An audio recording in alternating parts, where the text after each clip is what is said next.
কেন আর্মিরা big hit management কোম্পানির উপর ক্ষিপ্ত হয়ে আছে, আর কেনই বা জংকুকের সোলো ক্যারিয়ারের কথা বারবার উঠে আসছে। তো আর্মিরা কেন রেগে গেছে আর জংকুকের কি হয়েছে সেই সম্পর্কে আজকে আমরা বিস্তারিত জানবো এই ভিডিওতে। সো হ্যালো আর্মিস, আসসালামু আলাইকুম।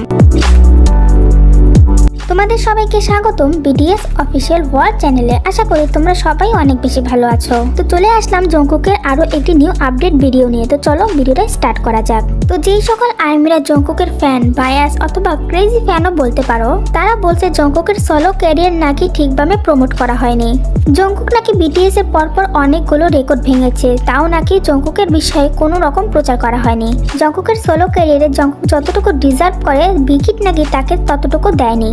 জংকুকের সোলো অ্যালবাম 7 স্পটিফাইতে 2.8 বিলিয়ন স্ট্রিমিং হয়েছে। তো জংকুকের এত বড় একটা অ্যাচিভমেন্ট কিভাবে বিগ হিট প্রচার করলো না, এইটা নিয়ে জংকুকের ফ্যানরা অনেক বেশি রেগে আছে। সব আর্মিরাই বলছে জংকুক নাকি আরো বেটার কিছু ডিজার্ভ করে। সত্যি তো আমাদের প্রিয় বিটিএস মেম্বার জংকুক তার সোলো ক্যারিয়ারে পরপর অনেকগুলো রেকর্ড কিন্তু ব্রেক করেছে, যেটা হাইপ কোম্পানির জন্য, বিগ হিট কোম্পানির জন্য এবং জংকুকের জন্য অনেক বেশি ভালো। এটা তো গেল জংকুকের কথা। জংকুকের ফ্যানরা কিন্তু যে যার মতো এই বিষয়টা নিয়ে পোস্ট করছে এবং অনেক বেশি রেগে আছে। তবে যাই হোক, এত কিছুর মাঝখানে জংকুকের ফ্যান্ডম আসলো কোথা থেকে সেই বিষয়টা তো আমি বুঝতে পারছি না। তোমরা যদি কেউ বুঝে থাকো অবশ্যই কিন্তু কমেন্ট করে জানাতে ভুলবে না। বিটিএস দের ফ্যান্ডমে একটা, সেটা হচ্ছে বিটিএস আর্মি। আর এখানে জংকুকের আলাদা করে ফ্যান্ডম কোথা থেকে তৈরি হলো সেটা আমি সত্যিই জানি না। এইদিকে ভির ফ্যানদেরও সেম একই কথা, যাদের বায়াস হচ্ছে ভি যখন তার সোলো ক্যারিয়ারে ছিল তখন বিগ হিট কোম্পানি থেকে কিন্তু তাকে তেমন একটা সাপোর্ট করা হয়নি, সেইভাবে প্রমোটও করা হয়নি।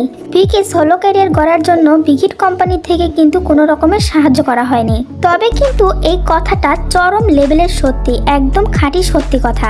ভি এর সোলো বিগেস্ট অ্যালবাম লেওভার, আর সেই লেওভার অ্যালবামের মধ্যে অন্যতম একটা সং এর নাম হচ্ছে স্লো ডান্সিং। সেই গানটিকে যখন রিলিজ করা হয়েছিল, গানটি রিলিজ হওয়ার সাথে সাথে কিছু কিছু পাবলিক মিলে এই গানটিকে এত পরিমাণে রিপোর্ট মেরেছিল সেটা বলার বাহিরে।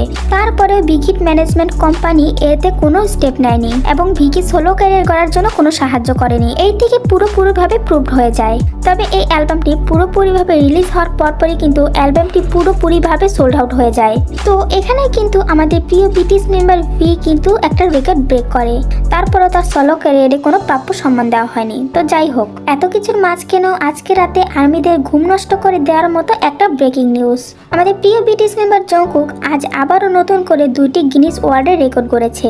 তো আমাদের প্রিয় বিটিএস মেম্বার জংকুক এই নিয়ে পরপর 8টি রেকর্ড করলো গিনিস ওয়ার্ল্ড বুকে।